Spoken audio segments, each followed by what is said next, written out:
વિશ્વમાં પરિસ્થિતિ વણસેલી છે। કોઈ દેશ કોરોના સામે લડી રહ્યો છે, કોઈ દેશ યુદ્ધની લડાઈ લડી રહ્યો છે અને કોઈ દેશમાં ગૃહયુદ્ધ છેડાયેલું છે। નમસ્કાર, આપ જોઈ રહ્યા છો સંદેશ ન્યૂઝ, તમારી સાથે સત્યની સાથે સંદેશ વિશેષ સાથે હું છું નુપુર। આજે વાત પાડોશી દેશ શ્રીલંકાની કરવી છે, જે દેવાદાર બન્યો છે।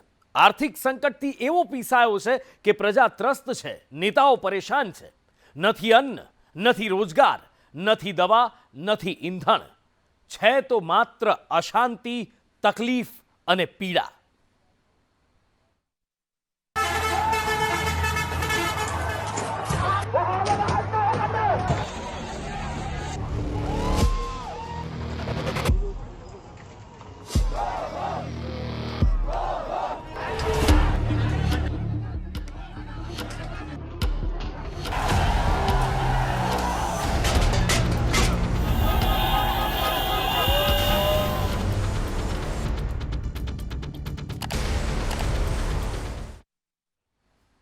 લંકામાં ફરી આગ લાગી, ભડકે બળતું શ્રીલંકા, કોણે ડૂબાડી લંકા, ગયું શ્રીલંકા પાણીમાં? બસ આ જ પ્રકારના વિશેષણો હવે આ પાડોશી દેશ શ્રીલંકા માટે વપરાઈ રહ્યા છે।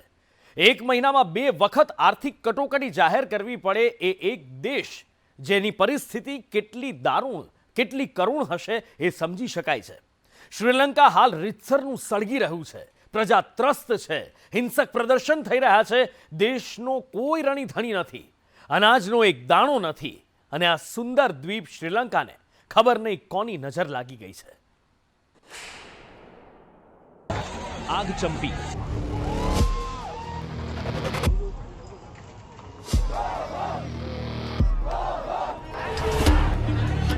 મારામારી,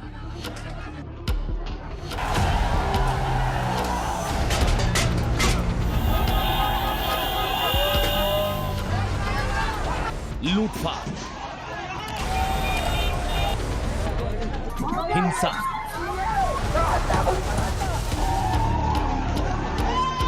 આ દ્રશ્યો છે પાડોશી દેશ શ્રીલંકાના।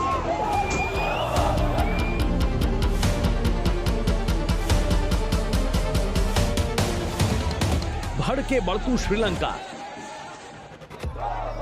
રસ્તા પર ઉતરી પ્રજા।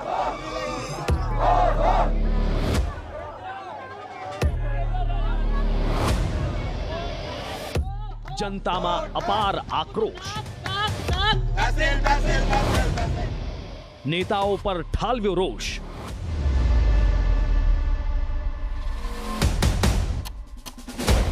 નેતાઓના ફૂંક્યા ઘર,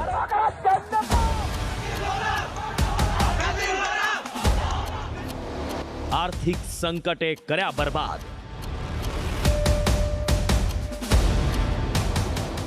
મહિનામાં બીજી વાર લાગી કટોકટી,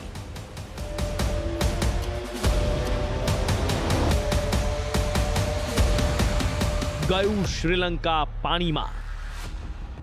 શ્રીલંકા દક્ષિણ દિશામાં આવેલો ભારતનો પાડોશી દેશ। શ્રીલંકા તેની ભૌગોલિક સ્થિતિને લીધે ખૂબ જ સુંદર દેશ છે। ચારે તરફથી દરિયાથી ઘેરાયેલો આ દેશ છે, જ્યાં પહાડો અને ભરપૂર હરિયાળી તેની સુંદરતામાં 4 ચાંદ લગાવે છે। શ્રીલંકાનું નામ પહેલા માત્ર લંકા હતું, જેને રાવણનું રાજ્ય કહેવાતું હતું। બાદમાં તેની આગળ શ્રી ઉમેરવામાં આવ્યું અને તેનું નામ શ્રીલંકા થયું। શ્રીલંકા સાથે ભારતનો પણ અનોખો નાતો છે।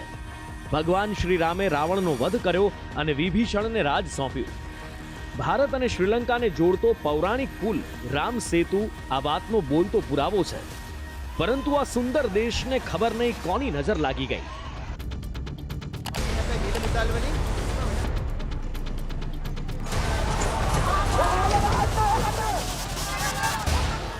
દેશમાં અત્યારે અફરાતફરીનો માહોલ છે।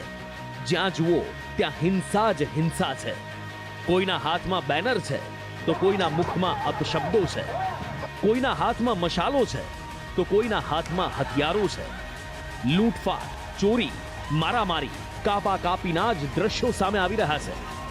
લોકો હિંસક વિરોધ કરી રહ્યા છે અને રસ્તા પર સેનાની ટેન્ક ફરી રહી છે। ચારે તરફ માત્ર અશાંતિ જ અશાંતિ છે।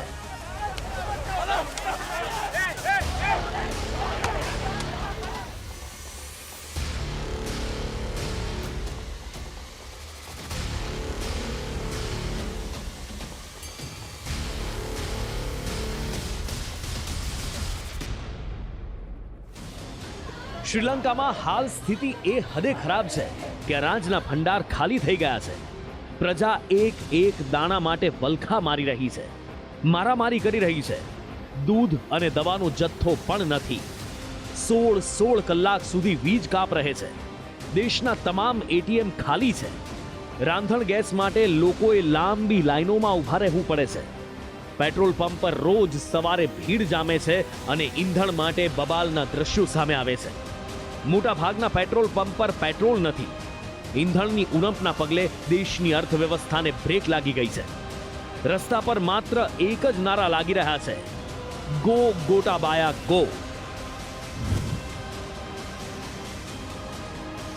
શ્રીલંકામાં મોંઘવારીનો દર 17% પાર થઈ ગયો છે. આખા દક્ષિણ એશિયાના કોઈ પણ દેશમાં આટલી મોંઘવારી નથી. શ્રીલંકાઈ રૂપિયાની વેલ્યુ ડોલરની સરખામણીમાં 80%થી પણ વધુ ઓછી થઈ ગઈ છે. માર્ચમાં શ્રીલંકામાં $1ની કિંમત 201 શ્રીલંકાઈ રૂપિયા હતી, જે હાલ 360 શ્રીલંકાઈ રૂપિયા થઈ ગઈ છે, જેની સીધી અસર સામાન્ય જનતા પર પડી રહી છે. દેશની સામે સૌથી મોટો મુદ્દો આર્થિક સંકટ છે.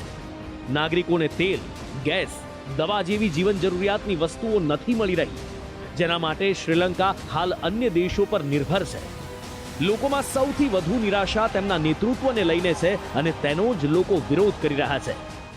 कि ये समस्या इतनी गहरी जा चुकी है कि कोई दूसरी सरकार भी आएगी, उसको ऐसा मुझे लगता है सालों लग जाएंगे ठीक करने के लिए. और अगर हम ध्यान दें इस बात पे कि IMF जो कि बेल आउट देता है देशों को निरंतर, 16 दफे बेल आउट दे चुका है श्रीलंका को.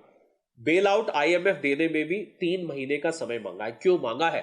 क्योंकि IMF चाहता है कि इन नीतियों को और जो भी डिसीजंस लिए गए इन सबको ठीक किया जाए, कुछ देश के आर्थिक बजट में चेंजेस लाए जाएं.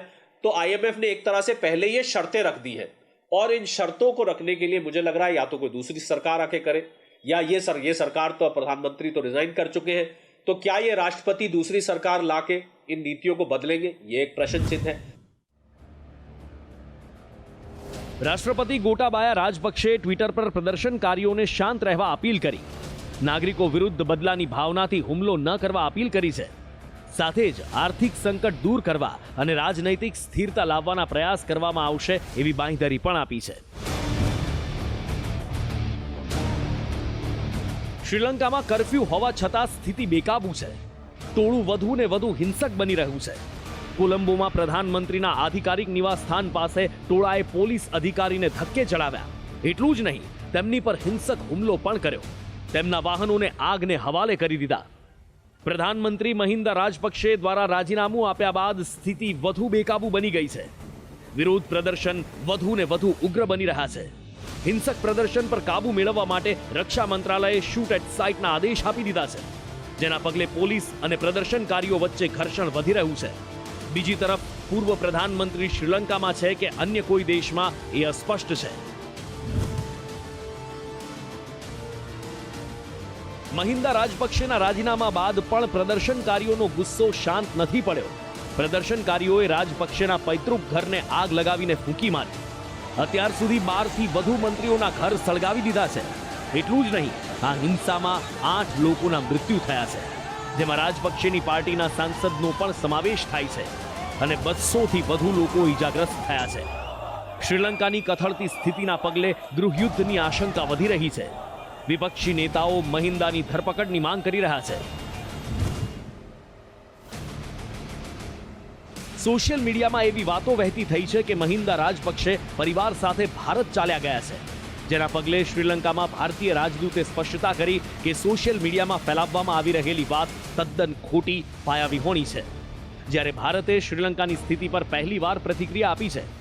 વિદેશ મંત્રાલયના પ્રવક્તા અરિંદમ બાગચીએ કહ્યું કે ભારત શ્રીલંકામાં લોકતંત્ર, સ્થિરતા અને આર્થિક સુધારાનું સમર્થન કરે છે અને લોકતાંત્રિક પ્રક્રિયા દ્વારા શ્રીલંકાના લોકોના હિતમાં કામ કરતું રહેશે.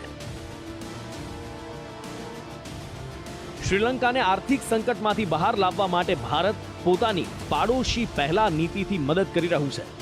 ભારતે આ વર્ષે અત્યાર સુધી શ્રીલંકાને $3.5 અરબ એટલે કે 27,000 કરોડ રૂપિયાની મદદ કરી છે. આ ઉપરાંત અનાજ, દવાઓ જેવી પણ મદદ પહોંચાડી રહ્યું છે. ગયા મહિને ભારતે શ્રીલંકાને $1 અરબ લોન આપવાની જાહેરાત કરી હતી, જે હેઠળ ભારત શ્રીલંકાને ચોખા, મરચા જેવી ખાદ્ય ચીજોની મદદ કરી રહ્યું છે. ઉપરાંત ઈંધણ, રો મટીરિયલ, દવા જેવી વસ્તુઓ પણ પહોંચાડી રહ્યું છે. શ્રીલંકાને ભારતે અત્યાર સુધી 16,000 મેટ્રિક ટન ચોખા પણ આપ્યા છે. શ્રીલંકા પેટ્રોલ, ડીઝલ અને હવાઈ ઈંધણ ખરીદી શકે તેના માટે ભારતે $500 મિલિયન ક્રેડિટ લાઇનને પણ મંજૂરી આપી છે. ભારતની મદદથી શ્રીલંકાના 1,300 થી વધુ પેટ્રોલ પંપોમાં ફરીથી પેટ્રોલ ડીઝલ પહોંચ્યું છે, જેનાથી 25 જિલ્લાઓને ફાયદો થયો છે. ભારત અત્યાર સુધી શ્રીલંકાને 4 લાખ મેટ્રિક ટન ઈંધણ આપી ચૂક્યું છે. સાથે જ શ્રીલંકાની કેન્દ્રીય બેંકોએ રિઝર્વ બેંક ઓફ ઇન્ડિયાને જે $1 અરબ આપવાના હતા તેનું ચૂકવણું પણ હાલ પૂરતું મોકૂફ રાખવામાં આવ્યું છે. इसका इफेक्ट भारत और दूसरे देशों पे भी पड़ सकता है, खासतौर से भारत पे. अगर वहाँ पे स्थिति ज़्यादा बिगड़ी तो बड़ी संख्या में शरणार्थी भारत आएंगे. और वो हमने पहले भी देखा था जब एलटीटी के दौर में हालात बिगड़े थे तो लाखों श्रीलंकनों ने भारत में आके शरण ली थी, खासतौर से तमिलनाडु में. और दूसरी तरफ ये भी है कि ये केवल पॉलिटिकल नहीं बल्कि ये और भी दूसरा रूप धारण कर सकता है, यानी इथनिक भी क्लैश संभव हो सकती हैं आने वाले समय में. और सिचुएशन बिल्कुल कंट्रोल में नहीं है गवर्नमेंट के, और गवर्नमेंट सत्ता छोड़ने पे तैयार नहीं है. और अगर हालात और ज़्यादा बिगड़े तो मैं समझता हूँ कि सेना वहाँ पे सत्ता हासिल कर सकती है. 21 એપ્રિલ 2019નો એક ગોઝારો દિવસ, જ્યારે શ્રીલંકાની પ્રજા ઈસ્ટરની ઉજવણી કરી રહી હતી, ત્યારે સિરિયલ બ્લાસ્ટથી શ્રીલંકા ધણધણી ઉઠ્યું હતું અને તેની સીધી અસર શ્રીલંકાના પ્રવાસન પર પડી. શ્રીલંકાની અર્થવ્યવસ્થામાં ટુરિઝમનું ખૂબ જ મહત્વ છે. પ્રવાસન વિભાગ સંપૂર્ણપણે પડી ભાંગ્યું અને શરૂ થયું શ્રીલંકાનું આર્થિક પતન. બ્યુરો રિપોર્ટ, સંદેશ ન્યૂઝ.